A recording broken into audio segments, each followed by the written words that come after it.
On les appelle des candongueros. Ces taxibus bleus et blancs sillonnent toute la journée les rues de Luanda, la capitale de l'Angola. Dilson est l'un de ces conducteurs qui tentent de se frayer un passage dans les bouchons d'une ville construite pour 500 000 habitants, mais qui en compte plus de 5 millions aujourd'hui. Les bouchons nous gênent forcément.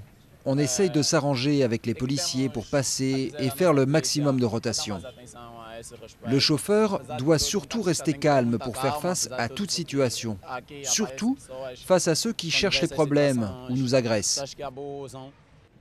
Avec une dizaine de passagers entassés sur d'inconfortables banquettes, les esprits peuvent parfois s'échauffer. Le conducteur peut alors compter sur son contrôleur, chargé de faire monter les clients et d'encaisser le prix des courses.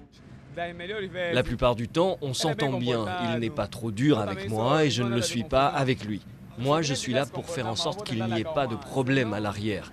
Mais si un passager continue à en créer, le chauffeur prend le relais et arrête le véhicule. Pour la CAN, le gouvernement angolais a prévu de mettre en place 300 taxis individuels ainsi que des bus pour acheminer les spectateurs vers le stade de Luanda. Pas vraiment de quoi menacer le business des candongueros. Même si vous rajoutez des bus, cela ne va pas suffire pour amener tout le monde au stade, d'autant qu'il a été construit loin des habitations. On va donc avoir besoin des candongueros pour y aller. Les 5 premiers jours de la semaine, Dilson et Bruno reversent la recette aux propriétaires du véhicule.